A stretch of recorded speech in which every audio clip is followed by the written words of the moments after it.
Monday. Today was insane. I don't even know where to start. First of all, Twisted Wizards 3 was delayed another year due to workers going on a strike or something. And can they say I don't give?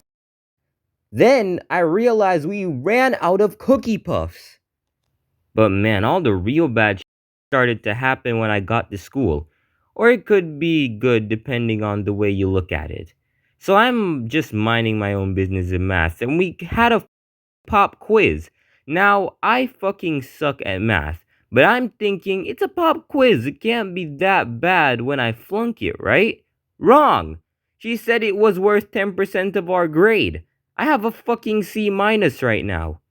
And if I flunk math, I'm getting a mega whooping.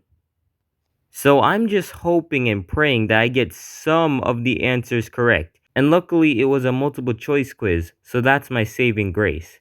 But still, I don't know any of the fucking answers. I'm like fucking praying that I get at least a 75. And I know it's a lot to ask for, but that's also why I'm praying.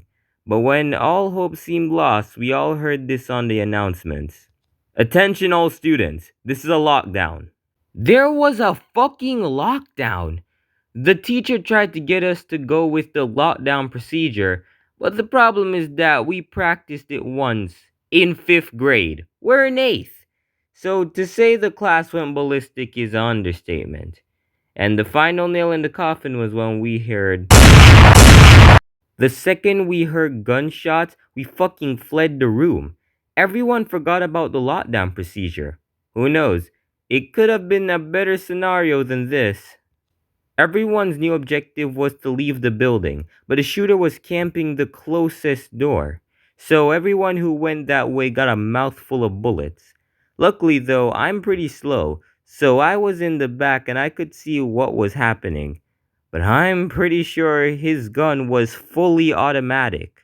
And damn, he must have gunned down everyone because he started chasing after me.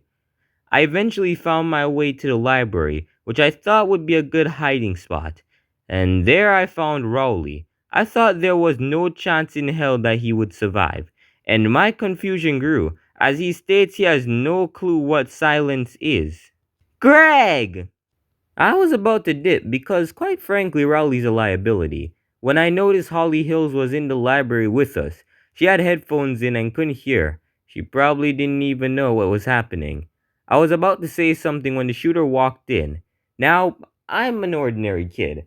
I have too dreamed of saving my crush from a school shooter. I realized that it's really not worth it. So when the shooter wasn't looking, we ran. Who knows? Maybe I'll come back and do something freaky with the body. Wait, what? We ran until we got to the south side door, but it was locked. I realized that all the doors must be locked. There was no escape. We were screwed. I figured that our last hope was the police, so we just had to survive until they arrived. I figured we should go upstairs because he would only come up after he clears the first floor. But on the way up the stairs, we found survivors, about 15 of them. They said they were going to fight back. I didn't think it was a good idea, but this was our last hope. They said it was only a matter of time before he makes his way up, and also how all the doors are barricaded shut, and it would take a long time for the cops to get in. So we had to use little time we had left to get ready, so my group started to build a wall. We used spare boxes from the storage room. With everyone helping out, we got the wall put up in no time. We used pens, pencils, chairs, anything we could and turned them into weapons. We were going to launch an attack when he came back. And finally, he killed the last few and he started coming up the stairs.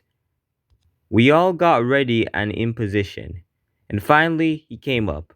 We built the wall in the middle of the hallway so he couldn't miss it. He had a mask on so we couldn't see his face, but he meant business. He looked at our wall, scoffed a little, and fucking opened fire. We didn't have a chance to attack, and our wall didn't do jack shit. Luckily though, I had Rowley in front of me, so he absorbed all of the bullets, like what a true friend would do. This nigga's starting to sound like a low-key sociopath. He must have killed everyone except me, because there was nothing but bodies. I heard him come around the corner to... to check if everyone's dead, so I hid under Rowley's body. He would have wanted this. No, no, he wouldn't. What? But I'm not out of the woods yet, because he isn't leaving anytime soon. I have to find somewhere safe and reliable, because he's just gonna keep searching. I am still on the run, because now it's just me and him. Now shit is serious. After a while, the shooter left the area. I should have just stayed under Rowley, but he started drooling on me, so I booked it. But when I turned the corner down the stairs, he was there. I booked it. He started chasing after me, and I got a head start though because he had to reload from fucking wiping out the future generation.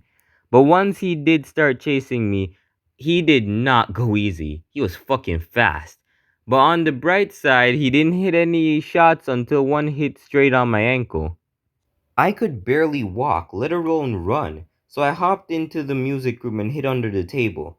I had to pray the cops would barge in any second, because the shooter started saying some weird stuff. I can smell you, Gregory.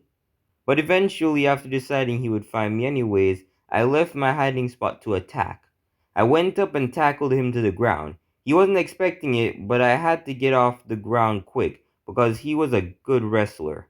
I got up and grabbed his gun, and he knew he was screwed. I told him to take off the mask, and it was Fregley. When I asked why he shot up the fucking school, apparently Fregley couldn't take all of the bullying. But if you have ever been around Fregley, you know that all of the bullying was justified. Most of Fregley's interactions would go something like this. Wanna see my second anus? What nigga, what the fuck? No thanks? I can't believe Fregley shot up the school though. I have so many questions. My thoughts were short-lived though, because the cops busted in right at this moment and saw me holding the gun. Put the gun down! Long story short, they thought I was the shooter, so I got arrested. My parents disowned me, I got expelled from school, and now I got sent to jail. I have been writing this whole journal while in jail. I feel so angry that I was framed, and I got a life sentence here. What are you in for? Shooting up the school. That's right, there is no happy ending. I was framed. I now have to spend the rest of my life in this dump. The end. Okay, so I feel like that ending was like a bit underwhelming-ish. I mean, there's CCTV footage. Why didn't they just use that instead of Greg being sent to jail? Feel like it was like forcibly end. But I'm making a disclaimer. Please know I don't endorse school shootings, and also I don't endorse like bullying kids. I really don't. And you think I wouldn't have to say this, but after making the atomic age and realizing how much people thought I was being political, like I feel like it's justified. Like me making this disclaimer is justified. So just know, don't endorse any of that. This is just satire. Okay, I'll see y'all in the next video. Peace out.